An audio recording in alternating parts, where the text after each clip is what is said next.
Allahu Akbar, Allahu Akbar, walillahil hamd. Salah satu pengamalan yang amat penting bagi seorang yang berpuasa ialah pengenalan dan penghayatan yang mendalam tentang hakikat lapar. Karena 1 bulan kita tidak makan, kita tidak minum di siang hari, dengan sendirinya di dalam jiwa kita tumbuhlah perasaan santun, tumbuhlah perasaan welas asih terhadap orang-orang yang miskin, yang biasa menderita lapar, yaitu golongan orang-orang fakir, golongan orang-orang miskin.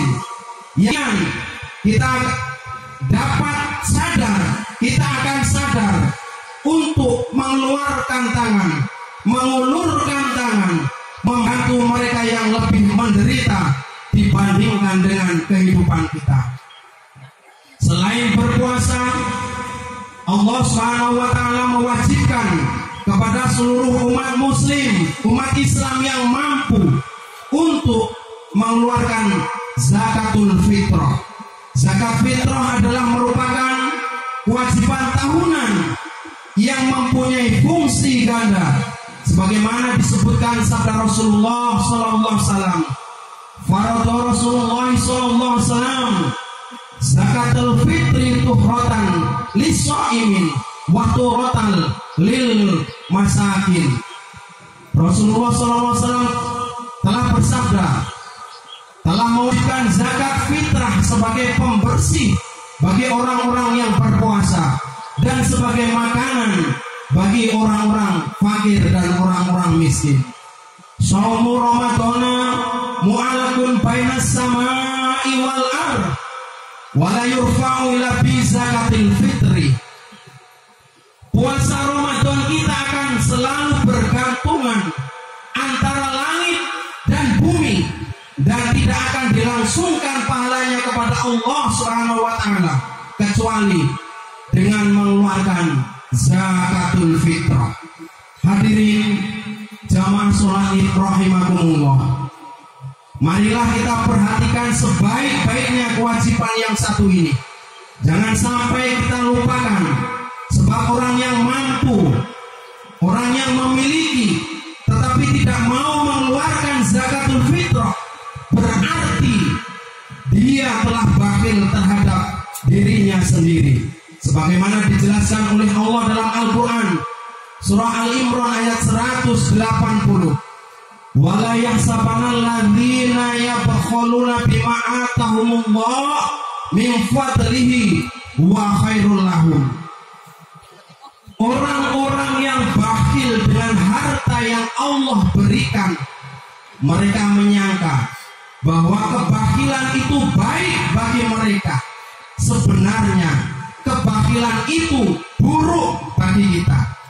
Harta yang mereka miliki dan tidak diberikan sebagian untuk orang-orang fakir, untuk orang-orang miskin, untuk anak-anak yatim, kelak akan dikalungkan di lehernya di hari kiamat sebagai bara api neraka. Sungguh tidak patut jika kita punya merasa berat untuk mengeluarkan sebagian. Sekali lagi, sebagian kecil dari harta yang kita miliki masih jauh lebih banyak yang kita makan, yang kita nikmati setiap hari selama 1 tahun.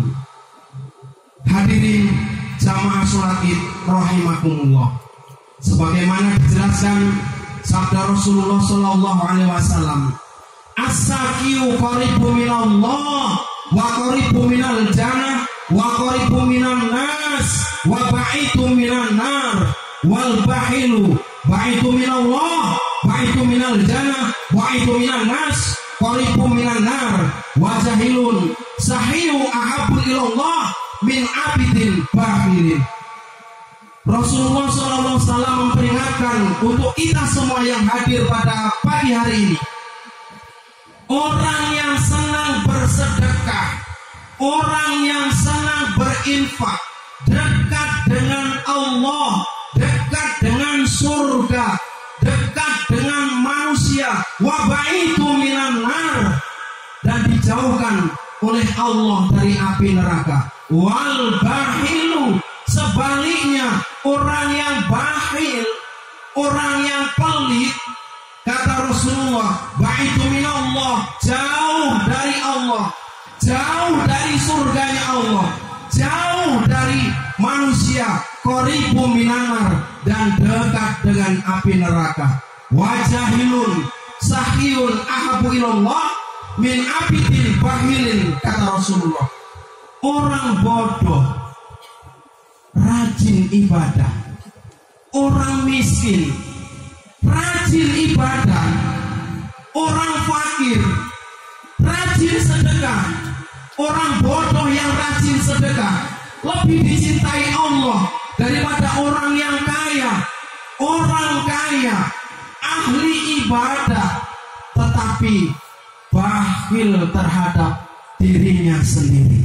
Maka mengenai sabda Rasulullah ini diperjelas oleh Allah. Sabda firman Allah dalam surah Al-Imran ayat 92, lan tanalul birra hatta tunfiqu mimma tuhibbun wa ma tunfiqu min syai'in fa innallaha bihi alim. Allah menjelaskan kepada kita, kamu tidak akan memperoleh kebajikan yang sempurna sebelum kamu menginfakkan, sebelum kamu mensedekahkan sebagian harta yang kamu cintai. Harta yang kamu cintai, kata Allah. Dan apapun yang kamu infakkan, yang kamu sedekahkan dari hartamu, sungguh Allah Maha mengetahui. Hadirin jamaah sholat Id rahimakumullah, lebih dari 333 kali Allah memanggil dalam Al-Quran, bersedekahlah kamu, berinfaklah kamu ke jalan Allah. Karena sesungguhnya harta kita yang sesungguhnya adalah harta kita yang telah kita infakkan di jalan Allah Subhanahu wa ta'ala. Kota infak yang keliling pada hari ini, pada pagi hari ini, setiap hari Jumat selama 1 bulan di bulan Ramadan, ini adalah jawaban bagi kita. Pagi hari ini adalah yang akan menjawab adalah Allah. Apakah kita akan tergolong orang yang bakhil? Apakah kita tergolong orang-orang yang dermawan? Ini akan dibuktikan oleh Allah. Seberapa kota infak yang akan kita buka bersama nanti, seberapa dapatnya kota infak yang akan kita buka bersama nanti. Hadirin jamaah sholat Id rahimakumullah, kalau 1 tahun di hari Id, hari kemenangan, kita membawa infak 2.000, kita menginginkan surganya Allah, apakah kita nggak malu kepada Allah? 1 tahun kita hadir di sini membawa infak 2.000, kita mengharapkan surganya Allah, menangis hati kita. Masya Allah. Apakah kita akan menjadi golongan orang-orang yang akan dikalungkan leher kita sebagai bara api kalau setiap Idul Fitri, setiap Idul Adha infak kita 2.000? Masya Allah. Bapak-bapak, ibu-ibu jamaah yang dirahmati Allah, bahasa saya ini bukan bahasa ejekan, tapi bahasa saya ini adalah bahasa ajakan. Ayo, khususnya jamaah Mushola An-Nur, Idul Fitri, Idul Adha, hilangkan uang 2.000, hilangkan uang goceng. Ayo berinfak di jalan Allah. Karena pada pagi hari ini Allah turunkan 2 malaikat kepada kita. Yang pagi hari ini malaikat diutus oleh Allah untuk berdoa. Dua malaikat itu berdoa, yang satu berdoa, Allahumma a'ti munfiqan khalafa. Ya Allah, berikanlah ganti kepada orang-orang yang telah berinfak setiap pagi, yang telah bersedekah di jalan Allah setiap pagi. Yang satu malaikat berdoa, Allahumma a'ti munfiqan talafa. Ya Allah, hilangkanlah hartanya orang-orang yang tidak mau bersedekah. Hilangkan hartanya orang-orang Islam yang bakhil. Itu doanya malaikat para diri. Sekali lagi, bahasa saya bukan bahasa ejekan, tapi bahasa saya adalah bahasa ajakan. Jangan menjadi orang yang bakhil. Kita sudah diberikan kenikmatan yang banyak oleh Allah. Kenapa 2.000 yang kita masukkan? Kenapa goceng yang kita masukkan 1 tahun sekali? Mari kita renungkan ini. Kenapa setiap pagi Allah turunkan 2 malaikat untuk mendoakan kita? Sedekah yang kita keluarkan ini akan diganti oleh Allah. Itu janji Allah. Maka Allah panggil 333 kali kepada kita. Berinfaklah kamu, bersedekahlah kamu di jalan Allah. Jadi bapak-bapak, ibu-ibu jamaah, khususnya jamaah Mushola An-Nur, sepulangnya dari kita nanti, tengoklah di samping musola kita sudah tersusun batu bata di sebelah musola kita. Dan insya Allah habis lebaran ini nanti musola kita akan membangun gudang sebelah kanan dan sebelah kiri. Maka saya mengajak, mari, kalau hari ini kita masih berinfak sedikit, tidak menjadi masalah. Sedikit pun tetap akan diterima oleh Allah. Akan tetapi kata Allah, kamu tidak akan pernah mencapai kebajikan yang sempurna sebelum kamu menginfakkan sebagian hartamu yang kamu cintai, yang kamu senangi. Itu janji Allah, dan janji Allah tidak akan pernah diingkari. Allah akan ganti dari harta yang kita infakkan. Allah akan ganti infak yang kita keluarkan hari ini selama 1 bulan di bulan Ramadan. Allah akan ganti, karena Allah sudah berjanji, min haitsu la yahtasib. Allah akan ganti dari jalan yang tidak kita tahu dari mana datangnya rezeki itu. Maka jamaah sholat id yang dirahmati Allah, untuk sholat id yang akan datang nanti, mari kita berlatih. Coba uang 2.000-nya ditinggal di rumah. Mari kita ambil yang biru. Mari kita tingkatkan. Karena ini adalah tabungan akhirat kita. Apalagi ini hari kemenangan kita. Jangan sekali lagi, jangan menjadi orang yang bakhil. Kenapa? Doanya malaikat itu dimustajabah apabila kita memang ada. Tapi kalau memang kita tidak ada, kita tidak bersedekah pun tidak menjadi masalah. Kita tidak punya apa-apa, berdoa, diam, itu sudah diterima oleh Allah. Tapi kalau memang kita ada hari ini, kenapa kita menjadi orang yang bakhil? Kenapa kita menjadi orang yang pelit? Karena kebakhilan itu tidak baik menurut Allah. Tapi kebakhilan itu justru akan membuat kita sengsara. Hadirin jamaah sholat id rahimakumullah, saya mengajak untuk kebersamaan, bukan untuk kepentingan pribadi saya. Oleh karena itu, sholat Idul Adha nanti, mari kita bawa yang terbaik. Kalau hari ini 2000, Idul Adha nanti tingkatkan lagi, sampai kata Allah yang paling kamu cintai. Maka harapan dari saya, sepulangnya dari sholat id nanti, mudah-mudahan ibu-ibu yang membawa perhiasan, bapak-bapak yang masih mengantongi uang yang lebih banyak, mudah-mudahan dilepas perhiasannya, dimasukkan kembali ke kota infaknya, demi untuk pembangunan musola kita, dan demi untuk kemakmuran anak-anak kita. Bila perlu sehabis Ramadan nanti, kita bina anak-anak kita. Kita timbulkan, kita ciptakan di musola kita ini generasi-generasi yang Qur'ani, generasi-generasi yang paham dengan Quran, generasi-generasi yang akan mendoakan kita menjadi anak yang soleh dan soleha. Tentunya ini perlu kerjasama kepada kita semua. Hadirin jamaah sholat Id rahimakumullah.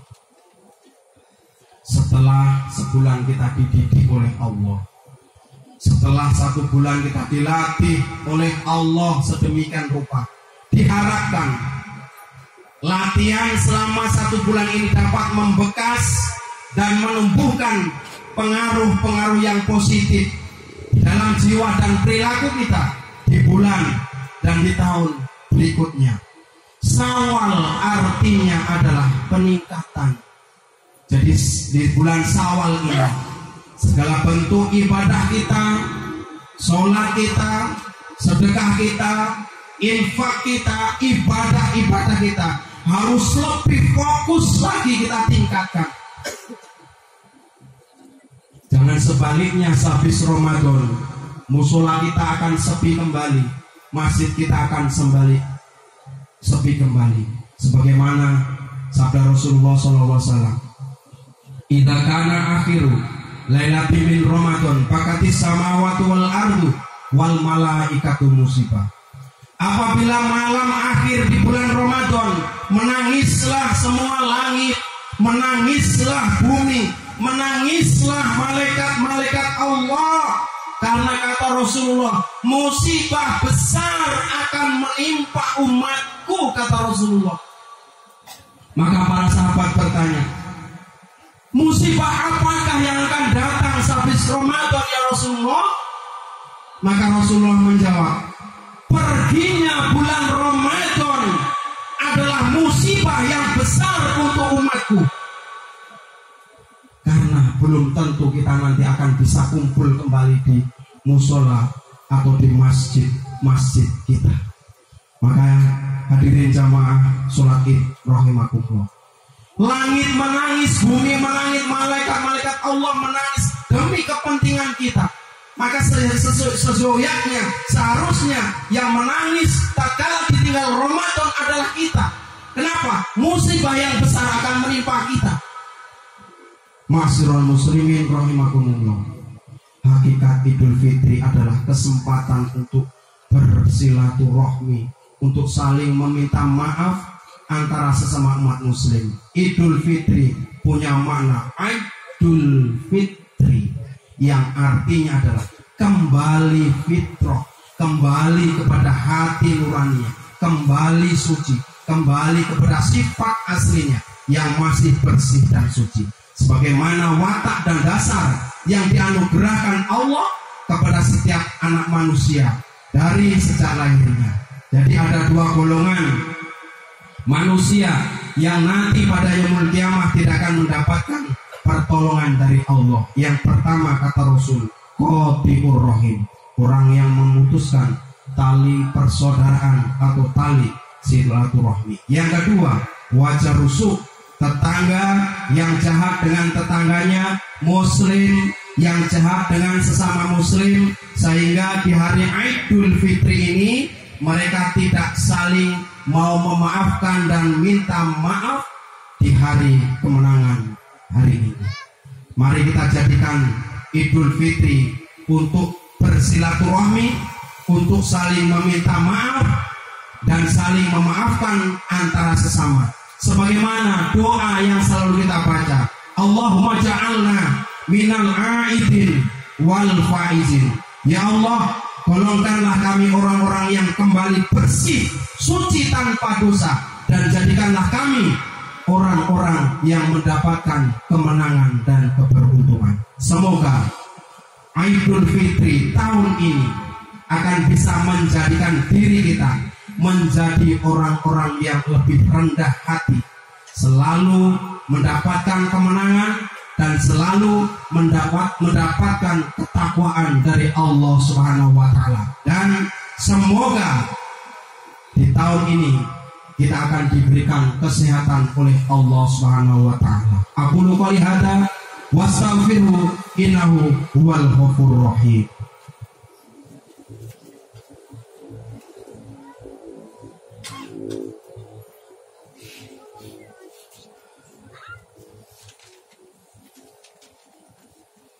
Allahu Akbar, Allahu Akbar, Allahu Akbar, Allahu Akbar,